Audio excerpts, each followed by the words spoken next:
नमस्कार दोस्तों, पंकज टॉक्स में आप सबका स्वागत है। और पंचायत चुनाव इस दौरान में चल रहे हैं और सबसे ज़रूरी बात यह है कि इसमें कई नए चेहरे जो हैं वो सामने भी आ रहे हैं। और ये राजनीति की अगर कहा जाए तो सबसे निचली पायदान है और निचली पायदान से एक और चेहरा हमारे साथ जो हैं वो आ रहे हैं और भविष्य की राजनीति में ये चेहरा भी चमकता हुआ नज़र आएगा। ये हैं अभिषेक जो हैं वो पूर्व मंत्री प्रीतम सिंह जी के सुपुत्र हैं और पंचायत चुनाव में वो पार्टिसिपेट कर रहे हैं। किस तरह देखते हैं आप? तो विदेशों की नौकरी और तमाम चीज़ें छोड़कर जो है आज की डेट में अपने गांव, अपने इलाके, अपने क्षेत्र में पंचायत चुनाव में कंटेस्ट करते हुए नज़र आ रहे हैं। क्या आपकी सोच है चुनाव को लेकर और राजनीति को लेकर?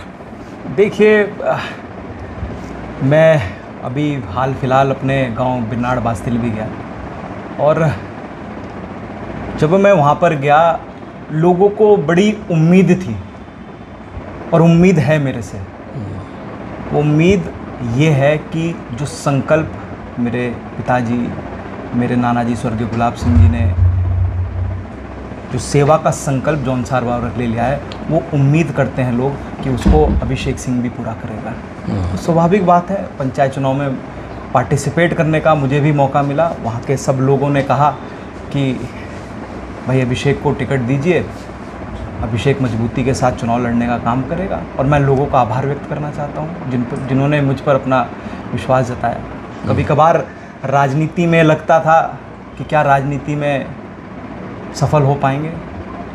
2018 में जब संयुक्त राष्ट्र की नौकरी छोड़ के आया तो लगता था कि क्या सफल हो पाएंगे राजनीति में। लेकिन जो लोग हैं हमारे क्षेत्र के, वो चट्टान बन के मेरे पीछे खड़े रहे। बड़ा भावुक क्षण भी था वो, और सब लोगों का धन्यवाद भी करना चाहता हूँ। अच्छा, आप अपने बारे में थोड़ा बताइएगा कि क्या पढ़ाई की है आपने और कहाँ इससे पहले नौकरी की है? मैंने 10th और 12th तो देहरादून से ही करी है। उसके बाद मैंने नालसा यूनिवर्सिटी ऑफ लॉ से हैदराबाद से अपनी वकालत पूरी करी, वहाँ से मैं गोल्ड मेडलिस्ट था।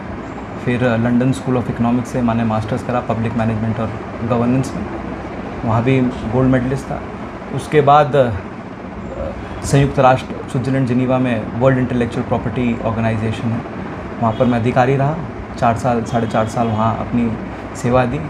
उसके बाद समय आ गया था, जन सेवा की भावना थी, तो मैंने अपनी नौकरी रिटायरमेंट, क्योंकि हमारा 2053 में था, तो नौकरी से रिटायरमेंट लेके अपने क्षेत्र में वापस आने का फैसला लिया। अच्छा, क्योंकि परिवार से जो लेगेसी है आप लोगों की वो कई दशकों की है, और क्या दबाव था कि भाई राजनीति में आने का, या फिर क्या ऐसा आपको क्यों लगा कि भाई आना ही चाहिए? नहीं, ऐसा कोई दबाव नहीं था मेरे ऊपर राजनीति में आने का। ये कह लीजिए, जब छोटे थे तो नाना जी को देखा लोगों को कैसे हैंडल करते हैं, कैसे बात करते हैं, पिताजी को देखा, तो ये समझ लीजिए लोगों का प्यार था, एक जनसेवा की वो थी कि हमारे परिवार ने इस क्षेत्र के लिए बहुत करा है, इस क्षेत्र ने बल्कि उससे ज़्यादा हम पे विश्वास करा है। तो मन बना लिया था कि राजनीति में आना है। तो पिताजी को कहा जी आप बताइए क्या करना चाहिए, मेरा निर्णय ये है, अगर आप कहेंगे।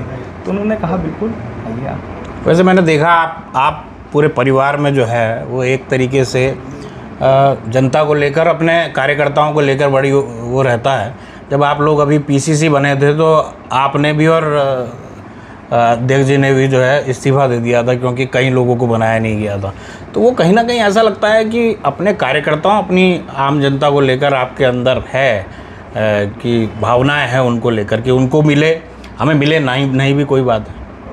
वो होता ही है। मैंने पीसीसी से इस्तीफा इसलिए दिया क्योंकि कहीं बड़े नेता मेरे से जो आगे हैं उन्हें मौका नहीं मिला था, तो मैंने कहा मेरी जगह किसी और को बना दीजिए। मैं तो कांग्रेस का सच्चा ही सेवक हूँ। हम तो असंतुष्ट कभी हो ही नहीं सकते पार्टी से। पार्टी ने बहुत दिया है। मेरे नाना जी 8 बार विधायक रह गए, मेरे पिताजी 6 बार विधायक रह गए, नेता प्रतिपक्ष रह गए, अध्यक्ष रह गए, मेरे नाना मंत्री रह गए, मेरे पिताजी मंत्री रह गए। तो जब इतना पार्टी ने दिया है, हम पार्टी से असंतुष्ट कभी नहीं हो सकते। लेकिन कभी कभार ऐसा होता है जो सीनियर लोग होते हैं उन्हें कभी अनदेखी जाती है, तो मैंने कहा उन्हें दे दीजिए, कोई दिक्कत नहीं है। अब मैं आप सोच रहे होंगे नाना बोल रहा हूँ, हमारे यहाँ जौनसार बावर में जो दादा होते हैं उन्हें नाना ही कहा जाता है। अच्छा, मैं इस बात को लेकर कंफ्यूज था कि ये दादा को नाना कैसे। अच्छा, दूसरी बात ये है कि क्योंकि चक्रोता क्षेत्र एक ऐसा क्षेत्र है जिसने आपके परिवार को बहुत कुछ दिया है, आपके परिवार ने भी उस क्षेत्र को बहुत कुछ दिया है, लगातार जीतने का भी एक दबाव रहता है। तो क्या आपको लगता है कि उस क्षेत्र के लिए क्या आपकी सोच है, क्या किस तरीके से वहाँ के विकास कार्यों को लेकर आगे अभी, क्योंकि इतने सालों से आप ही का परिवार वहाँ पे जनप्रतिनिधित्व कर रहा है, तो क्या आपको लगता है कि उसमें आगे अभी और आप जोड़े पाएंगे? देखिए, जहाँ तक विकास की बात रही तो हमारे परिवार ने चक्राता के लिए, भाई अगर जनजाति की बात करी जाए तो मेरे नाना स्वर्गीय गुलाब सिंह जी का उसमें जिक्र होगा, सबसे अहम भूमिका। सही बात है वो।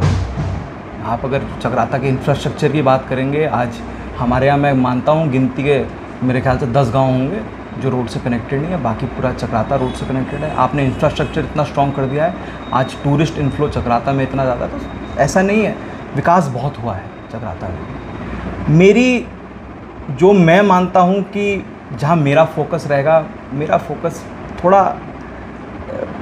एजुकेशन की तरफ ज़्यादा रहेगा, ताकि लोग शिक्षित हों, पलायन रुके, हेल्थ सर्विसेज बढ़िया हों, तो उन पे ज़्यादा फोकस करना चाहता हूँ मैं। और हमारे यहाँ आप देखेंगे, हमारे यहाँ जैसे ट्यूनी में डिग्री कॉलेज है, मैं वहाँ जाता रहता हूँ, तो वहाँ पर आप देखेंगे जो लड़के होते हैं उन्हें जो माँ बाप होते हैं वो नीचे भेज देते हैं और लड़कियाँ वहीं डिग्री कॉलेज में पढ़ती हैं। तो उनके लिए भी कुछ सेल्फ एम्प्लॉयमेंट हो, सेल्फ हेल्प ग्रुप्स के साथ मदद करके, कंबाइन स्टडीज़ करके उनके कोई एम्प्लॉयमेंट का ज़रिया बन जाए, मैं उस तरफ काम करने की। आपको लगता है ये जो जिला पंचायत का वो है, उससे ये तमाम सपने पूरे हो सकेंगे? देखिए, जिला पंचायत में बहुत विकास कार्य हो सकते हैं, बहुत एजुकेशनल साइड पर आप इंफ्रास्ट्रक्चर डेवलप कर सकते हैं। जितनी मेरी क्षमता होगी उतना मैं करूँगा, बिल्कुल करूँगा। और ये बात जिला पंचायत की नहीं है कि जिला पंचायत अगर मैं बनूँगा तो ही होगा, ये काम मैं अगर जिला पंचायत ना भी होता अपने क्षेत्र के तभी भी करता।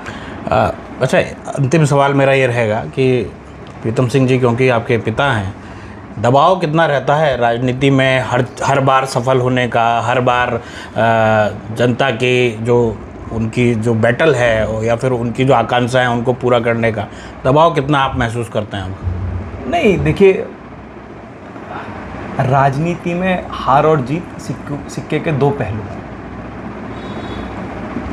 ठीक है, एक बारी पिताजी के नाम से जीत जाऊंगा, लेकिन जब दोबारा आप चुनावी फील्ड में जाते हैं तो लोग ये पूछते हैं आपने काम क्या किया है। लोकतंत्र में हर 5 साल में परीक्षा देनी पड़ती है कि आपने काम क्या किया है। अगर आप बार बार जीत रहे हैं तो आप समझ लीजिए आपने काम किया है, विकास किया है। और ऑपोजिशन तो हर जगह रहता ही है भाई, जो लोग आपसे नाखुश होंगे, देखिए सबको तो खुश, आप परिवार में रहते हैं, सबको तो परिवार में भी आप खुश नहीं कर सकते। कुछ लोग नाखुश भी होते हैं, हम कोशिश करते हैं उनसे भी वार्ता करने की, उनके भी मन मुटाव दूर करने की, लेकिन एक ऑपोजिशन, एक हेल्दी ऑपोजिशन डेमोक्रेसी का एक पार्ट है, मैं उसमें भी विश्वास रखता हूँ। लेकिन इसी जब आपने पंचायत चुनाव लड़ने की बात कही तो बीजेपी वालों के भी उनके भी बयान आए, बोल रहे हैं ये तो परिवारवाद बढ़ा रहे हैं। लेकिन जैसा आपने भी कहा कि भाई पिता के नाम से एक ही बार तो जीत पाएगा आदमी, एक बार ही जीतता है आदमी, बार बार कहाँ। और परिवारवाद, भाई जनता अगर, ऐसा तो है नहीं कि मैं कोई बिजनेसमैन हूँ और भाई मेरे पिताजी ने अरबों की संपत्ति मेरे नाम कर दी। भाई मैं तो जनता के बीच जा रहा हूँ, मैंने कोई संगठन में कोई पद नहीं लिया आज तक। मेरे पिताजी प्रदेश अध्यक्ष रहे, आज CEC के मेंबर है, मैंने संगठन में कोई पद नहीं लिया। मैं लोगों के बीच में इम्तिहान देना चाह रहा हूँ। ये थे अभिषेक सिंह जी, और भविष्य की राजनीति के चमकते हुए चेहरे हैं। और हमारी आकांक्षा यही रहेगी कि जैसा वो कह रहे हैं कि अपने क्षेत्र के विकास के लिए, प्रदेश के विकास के लिए वो इसी तरीके से काम करते रहेंगे। हमारी भी शुभकामनाएं हैं। मिलते हैं अगले किसी वीडियो में, तब तक के लिए नमस्कार।